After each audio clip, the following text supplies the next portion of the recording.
नमस्ते। तो कैसे हो आप सब? आज we have two beautiful guests with us and Dr. Isha and Dr. Nikita. So both of them are my seniors and I'm so proud of them. उन्होंने FMG just अभी clear करा है. So Dr. Nikita has scored 164 and Dr. Isha has scored 163, you guys, and these are pretty good grades. And we would like to ask them a few questions, जो कि हम as juniors हमें बहुत help करेगा. So it would be a very relaxed session and it would be very real. So let's start with it. So पहले आप please बताओ कि आपका एक्सपीरियंस कैसा रहा दोनों का, आपकी जर्नी कैसी थी? FMG थोड़ा हम फर्स्ट अटेम्प्ट में दिए, हम ईशा मेरा फर्स्ट अटेम्प्ट में क्लियर हो गया। तो पहले हम वे प्रिपेयरिंग की फर्स्ट अटेम्प्ट में ही निकल जाए, थोड़ा हेक्टिक था, हमारा शेड्यूल काफी हेक्टिक था। हमने दोनों ने साथ में डिस्कस करके एक कोचिंग ज्वाइन की थी मिस करके। तो एक्चुअली उसका शेड्यूल थोड़ा हेक्टिक है बट अच्छा है, तो मतलब अच्छा था, हेक्टिक भी था, रिजल्ट अच्छे आए, तो एट द एंड हम मतलब हैप्पी है। What was your experience of FMG? Actually, frankly speaking, it was very overwhelming. There were mix of emotions. I had anxiety, and when the result actually came, and I think the result was pretty early, right, Nikita? The expected date was 20th Feb, and the result came on 4th Feb. And I was just, enjoying my holidays, and the result was there, and I was like, everyone was like, "Oh, the result is here," and I was like, "You were sleeping at that time, Isha, what are you doing? The result is out." Yeah. So overall, it was fantastic. So as we are from SMU, हम तीनों ही SMU के student रहे हैं अभी recently. पहले तो अलग अलग यूनिवर्सिटीज में यूक्रेन के हुआ करते थे, so we took transfer and it was another kind of experience. तो वो कितना डिफिकल्ट रहा आप लोगों के लिए कि आप लोगों ने जल्दी पिक कर लिया वहां से, या फिर आप लोगों को टाइम लगा था आफ्टर द वॉर? और मतलब जब हमारा ट्रांसफर वगैरह हुआ तो ऑलरेडी हम सब मतलब फेमिलियर थे, राइट, ये सब इन्वायरमेंट से, ये फॉरेन एंड ऑल, ठंड की सब कुछ खुद ही करना है, तो इतना ज्यादा प्रॉब्लम नहीं रहा। वॉर के बाद थोड़ा ये था कि हमारा बहुत टाइम वेस्ट हुआ और घर पे रह के, और दूसरा ये भी बहुत ज्यादा हम डर में थे कि आगे क्या होने वाला है, क्या होगा, क्योंकि इंडिया भी एक्सेप्ट कर नहीं रही थी हमें, ये भी स्टूडेंट्स को। और दूसरी कंट्री में जब तक ये ट्रांसफर का मतलब ये आने का ये न्यूज बहुत बाद में आई थी, 5 to 6 months लग गए थे कि जब तक ये न्यूज है कि हाँ आप ट्रांसफर ले सकते हो करके। तो तब तक आपको भी पता है प्रियंका वो कैसा था, क्योंकि आप भी मेरे ख्याल से घर में रहे होगे वॉर टाइम पे। बहुत ज्यादा मतलब समझ नहीं आता वापस वो वॉर वाली कंट्री में जाए, कि न्यू कंट्री के लिए कोई ऑप्शन नहीं है, इंडिया में हो नहीं सकता। तो बट जब ट्रांसफर का ऑप्शन मिला तो इट वॉज बिट ईजी, क्योंकि फिर हमने कजाकिस्तान में ट्रांसफर लिया और फिर हम वहां पे मिले, राइट। प्रियंका से तो मैं एयरपोर्ट में मिल रही थी और हॉस्टल में ईशा से मिली। बाकी Isha will continue her journey. Actually, my experience was we had to do each and everything from the very start. जैसे हमने यूक्रेन में स्टार्ट किया था, we had to do the entire admission process again. And we literally, I think, I don't know about Nikita, but मेरा contractor जिसके through I went to Ukraine, Odessa, वो अलग थे, और जो मैं कजाकिस्तान ट्रांसफर लिया वो अलग थे। So basically doing the entire admission process again was really hectic, but somehow बोलते हैं ना, मेरा भी सेम केस था ईशा। मेरा भी जो एजेंट था फर्स्ट वाला यूक्रेन के लिए, और जो सेकंड था मेरा कजाकिस्तान के लिए, वो दूसरा था। हाँ, ये है कि सबको प्रोसेस डबल लग गया पूरा जर्नी में, मतलब कि पूरा हमारा एजेंट वाला काम, फिर से वीजा एंड ऑल लगवाना पड़ेगा, सब कुछ मतलब सब फिर से हुआ, वो प्रोसेस फिर से हुआ। हाँ, वो बोल सकते हैं। It was mentally very tiring, actually. Yeah, literally very tiring.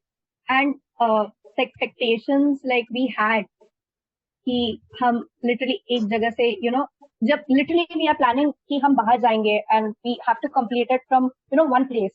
Yes. Even going outside, even thinking about moving abroad and completing your education is really very nerve-wracking. For me at least, my parents were very scared to send me abroad, but somehow they took the courage and literally sent me to Odessa, and the journey was very well up till the war. But God is always with the people who hope to do something great. तो वहां से हमने फिर Kazakh transfer लिया। मुझे ऐसा लगता है कि जितना डिफिकल्ट पेरेंट्स के लिए यूक्रेन भेजना था, आई थिंक उससे ज्यादा डिफिकल्ट वॉर होने के बाद किसी और देश भेजना था। वो ज्यादा difficult. But I feel it was sorry to interrupt, Priyanka, but I feel कि उनके लिए it was much more difficult to send their own kids to a place where war was actually taking place. Exactly. So मेरे हिसाब से it was not just for me. My mom was even concerned about some students who have returned back to Ukraine. Yes. मतलब हाँ उनके बहुत बच्चे parents गए। क्या बीत रही होगी. Definitely. हाँ There are like multiple reasons. It's not Yeah. just कि हमको एक जगह से था. It was NMC का rule पहले. ये बाद में हाँ. it was revealed, right, that we could Yes, take take the transfer. transfer. Even many Yeah. students So did start from the very start. I know certain people जिन्होंने third year होने के बावजूद वो first year से फिर से start कर रहे थे just because they thought कि they अरे could not some take of them even transfer. changed their stream। So what was the strategy for success? हम जब घर आए आफ्टर आवर ग्रेजुएशन जून जुलाई में, मतलब हम घर आए, उससे पहले भी मैं पढ़ाई कर रही थी। लाइक 4th ईयर में जब वॉर था मुझे ऐसे पता नहीं था, तो 4th ईयर से मैंने स्टडीज चालू कर ली थी अपने ये एग्जाम FMG के लिए। तो मैंने लाइक जब वॉर के टाइम पे थोड़ा पहले उसके थोड़े मेजर सब्जेक्ट्स मैंने चालू कर लिए थे, जो फिजियोपैथो हो गया मेरा, सर्जरी हो गया, वो सब मैंने चालू कर लिया था। लेकिन वो सिर्फ मेरी फर्स्ट रीडिंग थी, मैंने नोट्स बना लिए थे उसके। तो आफ्टर द वॉर मेरे नोट्स तो सब वहीं पे रह गए यूक्रेन में। फिर मैं घर आई, उसमें भी पढ़ाई हुई नहीं मेरी ज्यादा, एडमिशन के चक्कर में घर पे ही थे हम। फिर उसके बाद एडमिशन हुआ, कॉलेजेस चालू हुए, तो कॉलेजेस में भी हमें इतना टाइम लाइक ऐसे मेंटेन नहीं हो पाता था कि कॉलेज का भी पढ़ो। तो इतने ज्यादा घंटे नहीं पढ़ पाती थी, पढ़ लेती थी 4 से 5 घंटे पढ़ लेती थी, पर ज्यादा नहीं पढ़ पाती थी। वो भी थोड़ा जब कॉलेज में, जब तक न्यू कंट्री है, थोड़ा हमें लोकेशन पता पड़े क्लासेस क्या है, तो शुरू में तो बिल्कुल भी नहीं पढ़ाई करती थी मैं। उसके बाद बाद में थोड़ा 2-3 मंथ्स हुए, वहाँ पे समझ में आ गया सब। तो उसके बाद हम पढ़ाई चालू कर ली थी। उसके बाद मेरी जो एक्चुअल जर्नी हमारी FMG की चालू हुई ना, वो जो ग्रेजुएट होके आए ना हम घर में, जो भी 6-7 मंथ्स थे जनवरी तक, वो मेरी एक्चुअल जर्नी थी। क्योंकि जो मैं पहले पढ़ी उसकी मैंने रिवीजन नहीं करी थी इतना, तो मैं बोलूंगी वो इतना इफेक्टिव नहीं, मेरी बस फर्स्ट रीडिंग थी सब्जेक्ट्स की, तो वो इतना मैटर नहीं करता है। एक्चुअल मैटर करता है कि जो मैं ग्रेजुएट होके जो घर में, जो मैंने घर पे पढ़ाई करी ये 6-7 मंथ्स में, उसमें हमने लाइक ज्वाइन किया कोचिंग ईशा और मैंने। उसका जो शेड्यूल ये होता था कि हमें मिनिमम 12 to 13 आवर्स पढ़ाई करनी है। शुरू के 2-3 मंथ्स हमको ज्यादा क्लासेस में देना होता था, अपनी सेल्फ पढ़ाई हम ज्यादा नहीं कर पाते थे।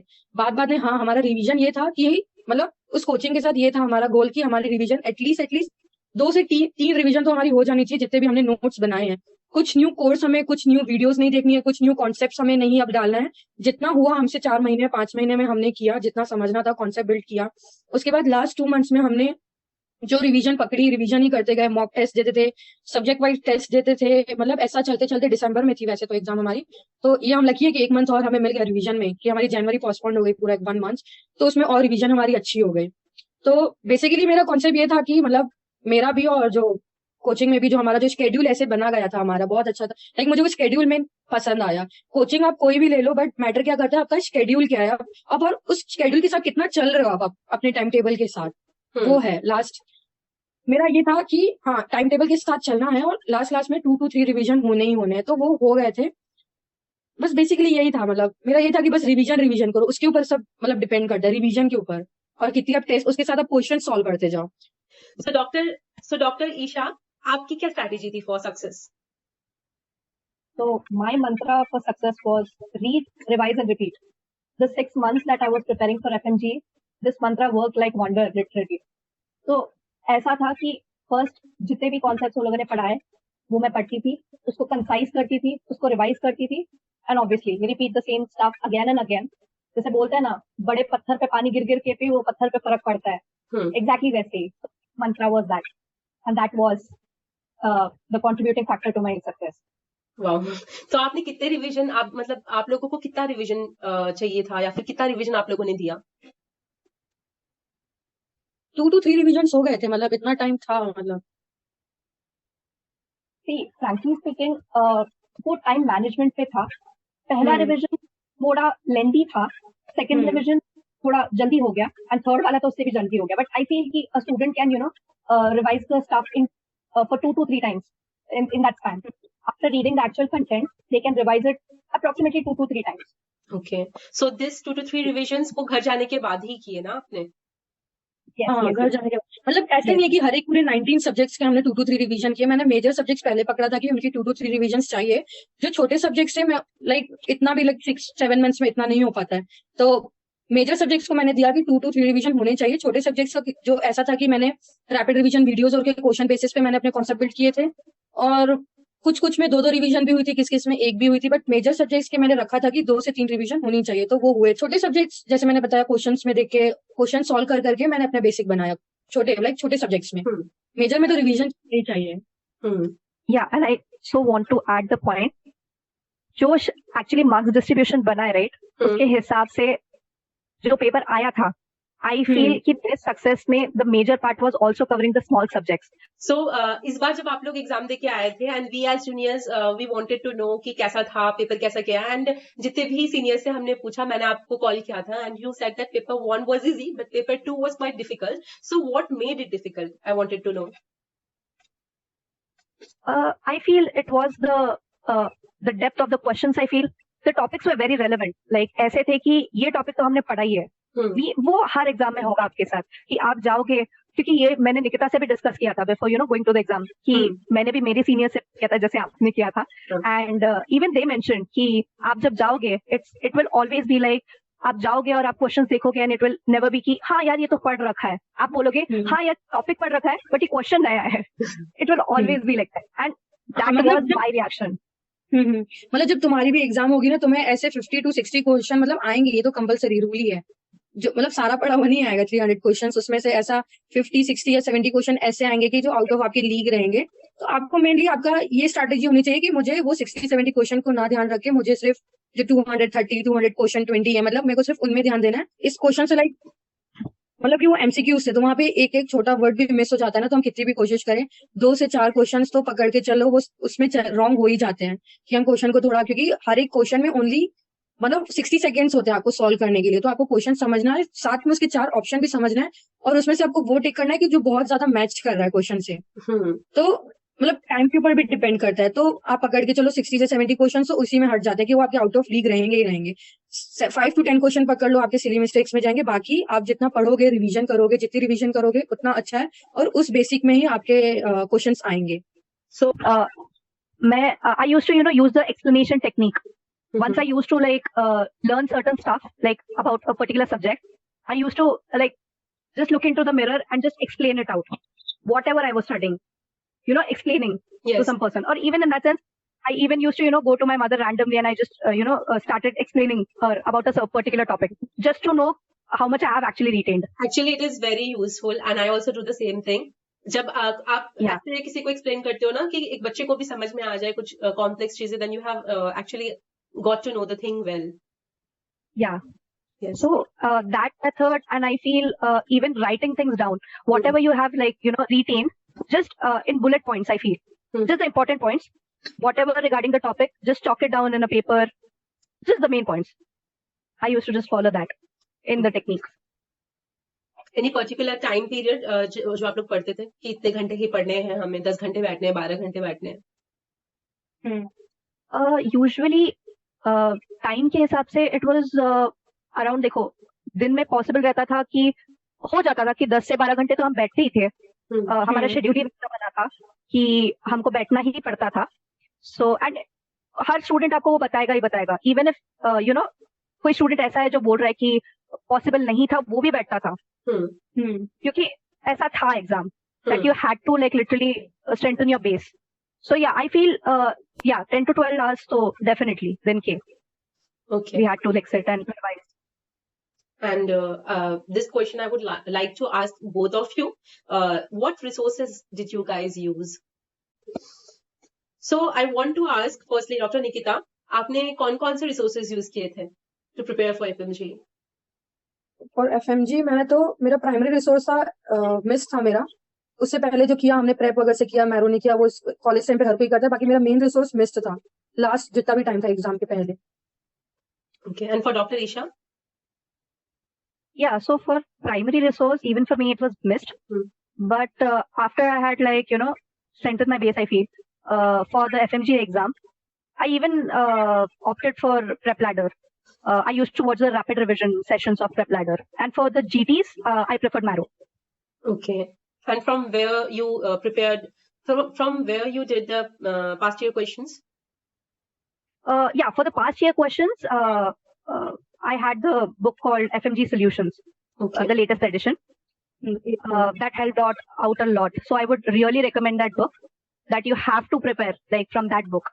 Even अगर FMG 8 जैसे ईशा ने बोला FMG सॉल्यूशन 8th एडिशन अभी जो न्यू वाली है, अगर आप वो यूज कर रहे हो ना, वो आपके लिए कॉन्सेप्ट बेस के लिए भी बहुत ज्यादा मतलब अच्छा रहेगा। उसमें कॉन्सेप्ट बेसिस क्वेश्चंस उसमें एक्सप्लेन किए गए हैं, उसमें पूरा रीजंस भी दिए गए हैं कि ये क्वेश्चंस में वो ऑप्शंस उन्होंने ऑप्ट क्यों किए गए हैं। अपार्ट फ्रॉम दिस बुक और कोई रिसोर्सेज जहाँ से आपने क्वेश्चंस प्रैक्टिस की हो, कोई क्यू बैंक या फिर कुछ? हाँ, डेली रात को मैं टेलीग्राम पे क्वेश्चन सॉल्व करती थी जो मिस्ट हमारे उसमें रहते थे। वो बेसिकली हमारे पेज बनाने के लिए था, वो भी PYQs ही रहते थे और वो उनके खुद के भी क्वेश्चन बैंक से होते थे। वो हमारी जो कोचिंग थी, तो रात को डेली 1 घंटा 2 घंटा वो क्वेश्चंस में हम उसमें लगा देते थे विद एक्सप्लेनेशन। वो टीचर्स प्रोवाइड कर लेते थे और बेसिकली क्वेश्चंस तो मतलब हो ही जाते थे, बहुत कम क्वेश्चंस में से एक्सप्लेनेशन लगता था।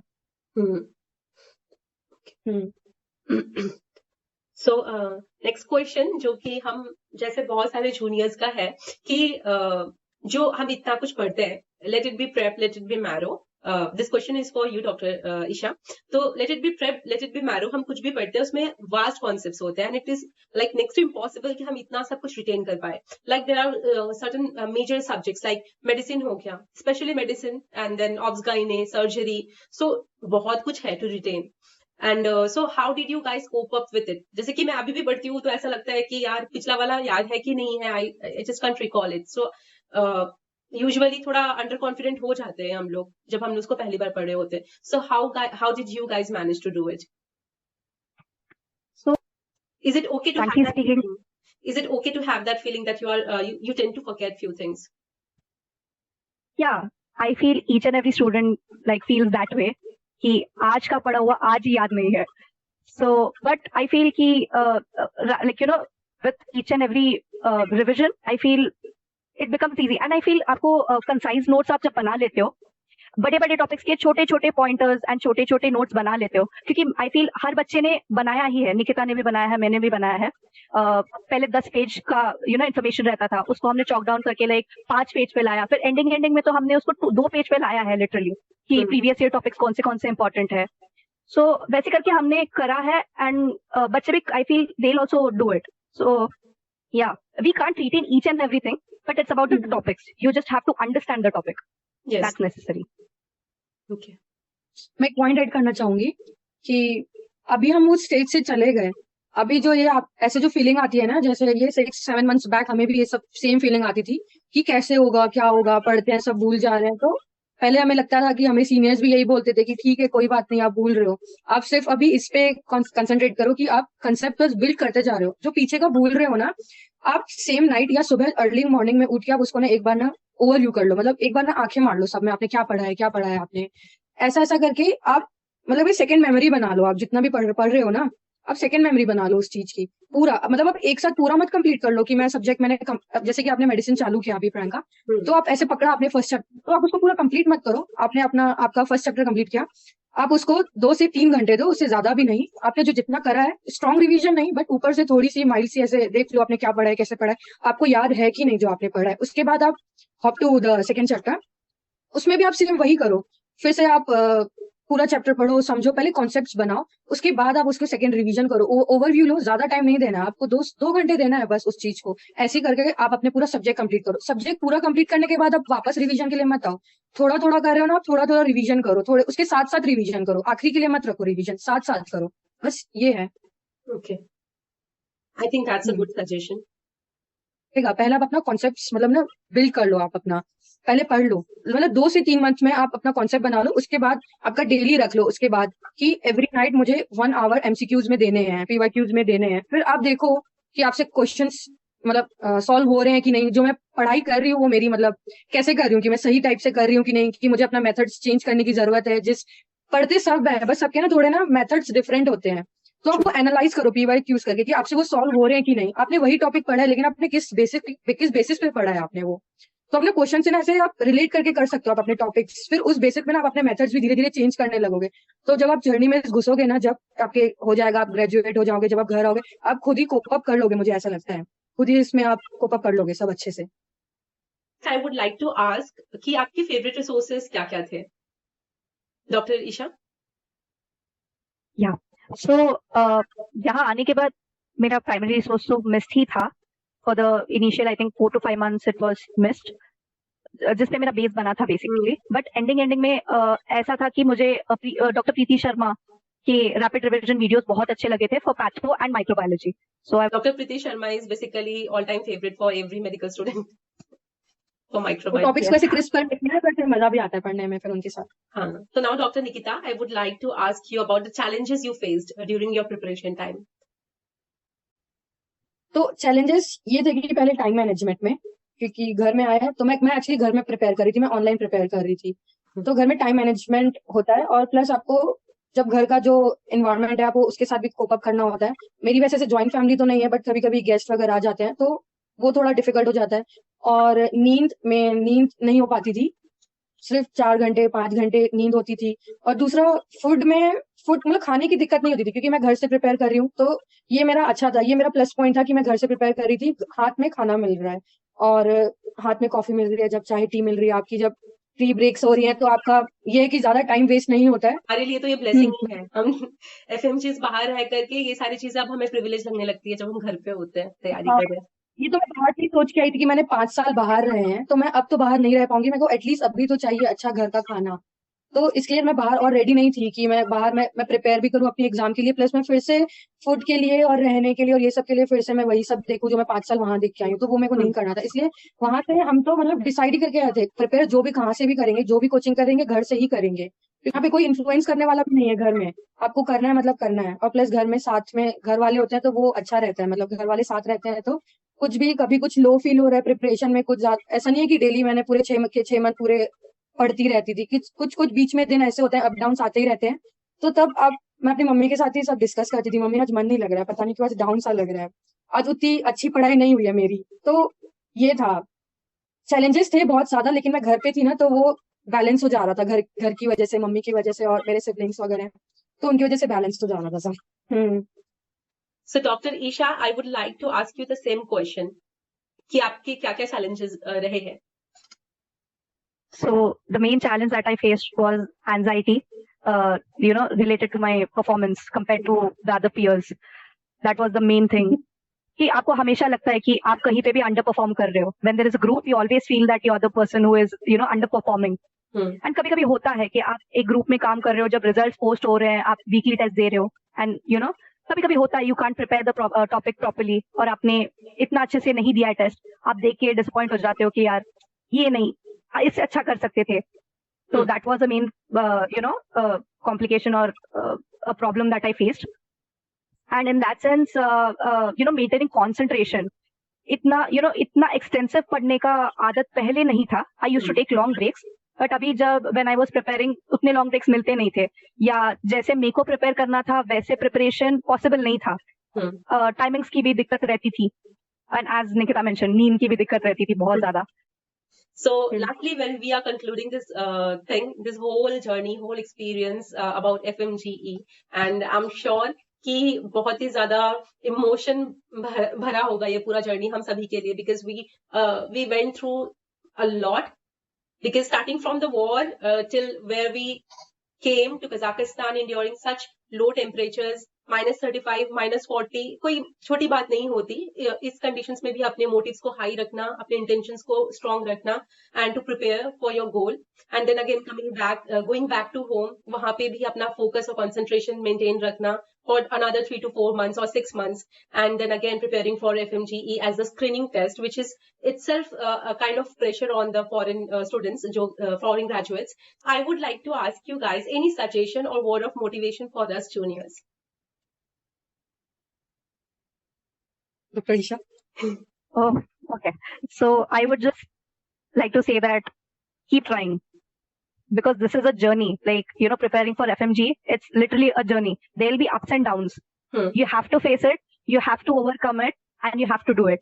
So there is no other way, basically. It's just you have to keep moving, you have to keep trying. Dr. Nikita, any words from you? मेरे जैसे बहुत भी अभी होंगे जूनियर्स, ऐसे ना दूर से सब कुछ लगता है कि कितना मतलब कर पाएंगे कि नहीं, बट जब आप उसमें घुस जाते हो ना जर्नी में, सब ईज हो जाता है, सब इजी हो जाता है, पता है।